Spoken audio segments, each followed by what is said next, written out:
Comenzamos. Estados Unidos no investiga debidamente los casos de abuso sexual a menores de la Iglesia. Así lo advirtió el Comité de los Derechos del Niño de la ONU. El informe del organismo alimenta aún más los comentarios e hipótesis de la renuncia de Benedicto XVI, cuyo papado ha estado marcado por numerosos escándalos de esta índole. El periodista y presentador del programa DRT Desde la Sombra, Daniel Stulin, nos comenta este polémico contexto ahora mismo en directo. Hola Daniel, cuéntanos qué otros motivos, además de los que ya dijo públicamente, estarían detrás de la renuncia del Papa y por qué sucede precisamente ahora, en este momento. Bueno, buenos días. Primero, la renuncia del Papa es un signo clarísimo del desplome financiero del Vaticano y lo que supone eso para lo que ha sido durante 1700 años la más poderosa red financiera global. Repito, cristianismo empieza a partir del Concilio de Nicea en el año 325. Digamos que el Vaticano es la madre de todas las burocracias del mundo. Ahora, miramos de cerca el momento de renuncia del Papa. Como bien sabéis, en este mundo de humo y espejos, del mundo de alta política y finanza, nada es una casualidad. A lo largo de los años, el Vaticano ha hecho un magnífico trabajo tapando de todas las maneras posibles cualquier información dañina a la Santa Sede. Ya no. Una de las cosas más dañinas a la imagen del Papa del Benedicto XVI ha sido la información incontestable que salió hace unos años que delineaba el papel del Benedicto XVI al frente de la Congregación para la Doctrina de la Fe desde 1981 hasta 2005, en el que por aquel entonces Cardenal Ratzinger, hombre clave de gestión, hizo presión de los actos atroces de pedofilia en la Iglesia. La supresión se hizo desde su despacho.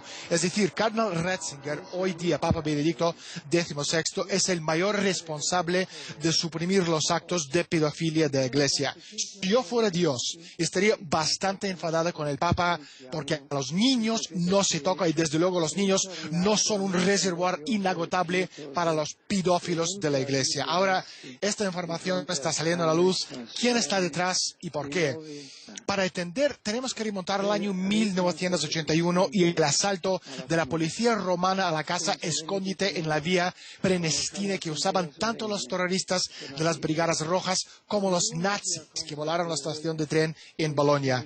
Ese asalto se produjo un día después de que el Vaticano publicaba la lista de los miembros de la poderosísima logia masónica Propaganda Due, PDUE. Y la PDUE ha esperado todo este tiempo para devolver el favor. Oficialmente PDUE no existe, pero extraoficialmente la masonería, sobre todo la nobleza negra veneciana, está muy presente y más poderosa que nunca.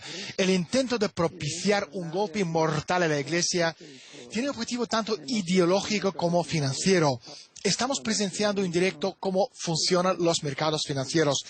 Se llama transferencia de la riqueza. Los débiles lo pierden y los más fuertes se hacen con ello. Así sucedió en la Gran Depresión, que no era ninguna Gran Depresión en los Estados Unidos en los años 20 y 30, sino la transferencia descarada de la riqueza. Por eso, justo ahora el Vaticano, que debido a la crisis de la fe entre los fieles, los escándalos de pedofilia, las constantes metaduras del Papa, han repercutido mucho en la estabilidad financiera de la entidad. ¿Qué es la Iglesia, Mónica? La Iglesia se compone de dos partes, la pública y la encubierta. La parte pública es la Iglesia, la fachada, ¿no?, que todos conocemos. Y la parte secreta es el sindicato de inversión que ha disfrutado y abusado con impunidad durante más de 1700 años. Te recuerdo que desde el Imperio Romano el Vaticano está haciéndose con los bienes inmuebles del mundo entero, sin hablar de oro, obras de arte, etcétera, etcétera, que están en las manos de la Iglesia. Te pongo solo un ejemplo para demostrar lo que estoy diciendo. La huida de Martin Bormann de Alemania a finales de la Segunda Guerra Mundial se hizo posible gracias a las líneas de ratas gestionadas en secreto por el Vaticano a cambio de, ojo, 47.000 toneladas métricas de oro robado. Una cuarta parte del suministro oficial mundial, si creyésemos las cifras oficiales de cantidad de oro disponible. Las líneas de ratas sacaban clandestinamente a los criminales de guerra nazis y a exmiembros de la SS América del Sur y Oriente Medio, sobre todo a Egipto, y estaban liderados por, ojo, Monseñor Giovanni Montini, el subsecretario del Estado del Vaticano en los años de la guerra. Si estamos sumando los 47.000 toneladas métricas de oro por el precio en el día de hoy, que son $1.700 más o menos una onza, y que una tonelada de métrica de oro son 32.150 onzas, estamos hablando de miles de billones de dólares que el Vaticano amasó solo en el oro robado en la Segunda Guerra Mundial.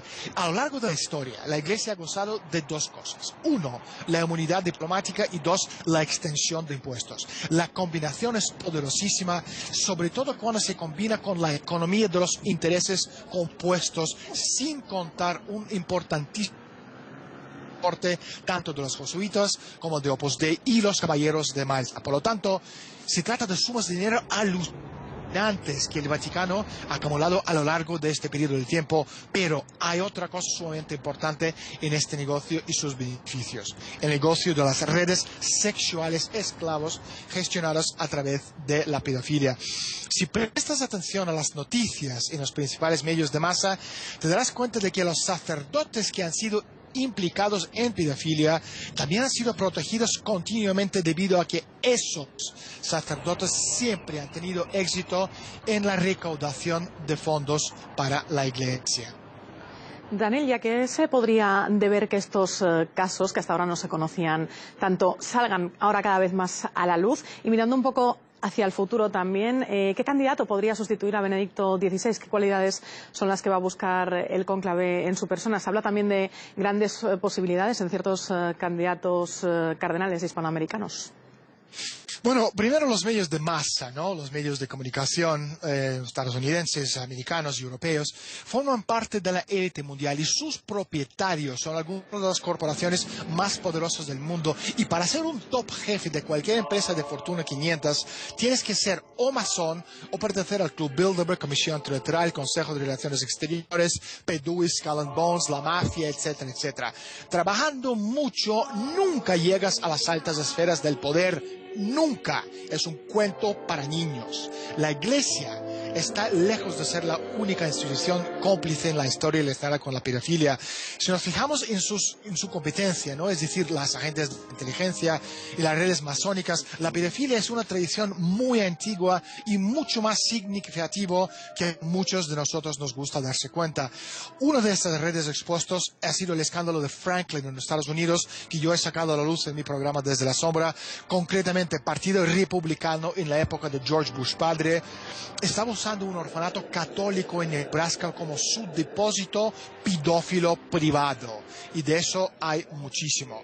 Ahora, pagar a los afectados por los escándalos de pedofilia en la Iglesia está siendo muy caro. A nivel mundial estamos hablando de ya más o menos $3.000 millones, y el número de juicios sigue creciendo de manera exponencial. Ahora hablamos del dinero y de nuevo en un momento del nuevo presidente del Banco del Vaticano, el alemán Ernst von Freyberg.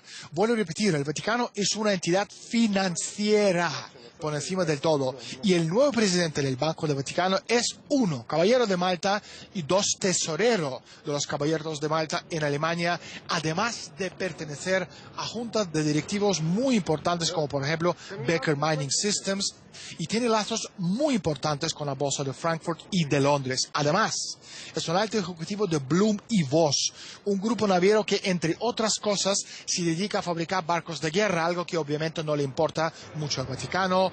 Y ojo otra vez con ese nombramiento: Vaticano tiene la inmunidad diplomática y no paga impuestos, pero no tiene control sobre las divisas y no puede imprimir dinero. Por eso, la selección de von Freyberg es muy llamativa. ¿Cuál es el negocio más importante del mundo? La droga. Es el lubricante de la economía mundial. ¿Cómo y dónde se lava la droga? A través de los mercados financieros, principalmente Wall Street, Londres, Frankfurt y Hong Kong. Y ahí otra vez el papel fundamental de ahí al futuro del nuevo banquero del Vaticano. Y todo esto ocurre en un momento muy interesante cuando la economía mundial se está reequilibrando en los mercados emergentes. Es decir, la economía está creciendo en los mercados emergentes y no en el mundo desarrollado como puede ser Europa o Estados Unidos. Y una vez más, la fachada de la Iglesia es la religión, pero la parte que manda son las operaciones encubiertas financieras. Por lo tanto, si uno quiere entender cómo funciona la Iglesia, hay que entender cómo funciona el dinero. Y la otra pregunta tuya del futuro del Vaticano, sobre todo el Papa, imagínate que tenemos a los caballeros de Cruz de Malta y el Opus Dei reunidos para elegir el Papa perfecto. ¿Qué aspecto tendría este nuevo Papa? En mayo pasado me invitaron a asistir a una conferencia de Fátima en Roma, donde yo di un discurso sobre el futuro de la humanidad y la necesidad de la humanidad de conquistar el espacio para sobrevivir y convertirse en una verdadera civilización galáctica. Como resultado de mi intervención me hice amigo de varios arzobispos de alto nivel del Vaticano que en privado estos días me dijeron acerca de las pautas, ¿no?, del próximo Papa. Entonces lo que estamos presenciando indirecto es un momento crítico de la Iglesia Católica. Para sobrevivir, la curia necesita el hombre adecuado para el trabajo. O sea, piensa en el Vaticano como la empresa más grande de la lista de Fortuna 500. Así que el presidente de la entidad tiene que tener muchísimas habilidades sociales y diplomáticos para convencer. Es decir, un viejo paralítico con caspa y dentadura postiza esta vez no será la mejor opción para liderar a más de 1.000 millones de personas. Entonces, la Iglesia, de forma encubierta, pero ya está muy comentada ahora mismo dentro de la Santa Sede, están hablando que uno, el futuro Papa, tiene que vender y saber vender en los mercados emergentes. Dos, que sea joven y más multicultural. Tres, capaz de atraer a los sacerdotes y monjas, que es su mano de obra barata. Para poder atraer la mano de obra barata o de coste bajo en el mundo de hoy, la Iglesia estaría dispuesta a permitir relaciones sexuales en la Iglesia. No es una conjetura, lo digo absolutamente en serio.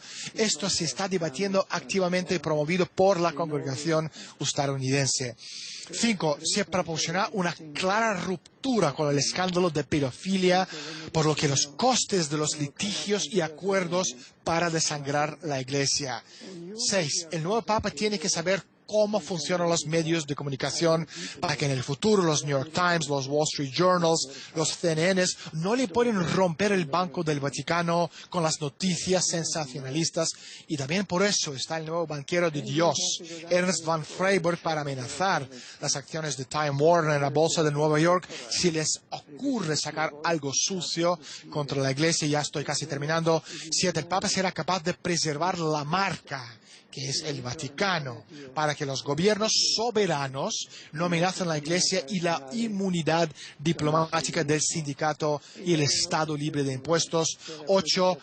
Se va a encontrar la manera de competir y ganar al Islam. Ojo, es un punto muy importante, sin necesidad de los militares estadounidenses que lo borran al Islam de la faz de la tierra. Te recuerdo que una de las cosas que desencadenaron la guerra contra el terror es que el Islam estaba creciendo en términos de adeptos muchísimo más rápido y de manera mucho más significativa que el cristianismo. 9. Tiene que ser fotogénico y dar un buen discurso. Y por último, y más importante, el Papa del futuro próximo, de ya, tiene que entender que él no es el jefe, como estamos viendo con la crisis de los mercados financieros y los problemas financieros del Vaticano, sino un empleado más de este mundo oscuro, donde se libran las batallas por el control de la humanidad entre los bastidores, entre la Iglesia, la masonería, los Illuminati, el Islam, la nobleza negra, con el poder absoluto sobre la humanidad como meta final. Pues quedan claras esas 10 cualidades, Daniel. Veremos quién es el hombre que es capaz de reunir todas ellas. Gracias por estar con nosotros en directo en nuestro informativo. Un fuerte abrazo. Adiós. Era el periodista e investigador Daniel Stulin, quien compartía con nosotros su opinión sobre el candidato que podría ser elegido como nuevo Papa tras la renuncia de Benedicto XVI. Nosotros hacemos una pequeña pausa, enseguida volvemos.